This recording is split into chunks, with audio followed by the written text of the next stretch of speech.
కేసీఆర్ గారు 9.5 ఏళ్లలో మొత్తం 2,32,308 పోస్టులకు అనుమతి ఇచ్చారు. ఆ ప్రభుత్వం అన్నాడు మా ప్రభుత్వం. నోటిఫికేషన్ ఇచ్చింది 2,02,735. భర్తీ చేసింది పూర్తయింది 1,60,083. భర్తీ దశలో ఉన్నది 42,652.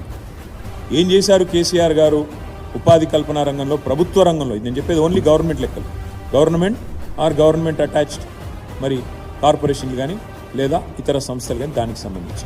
అయితే ఇక్కడ విడ్డూరం అనిపించేది ఏంటంటే కాంగ్రెస్ ప్రభుత్వం వచ్చినాక రేవంత్ రెడ్డి గారు 30,000 ఉద్యోగాలు ఇచ్చినానని ఊదరగొడుతున్నాడు.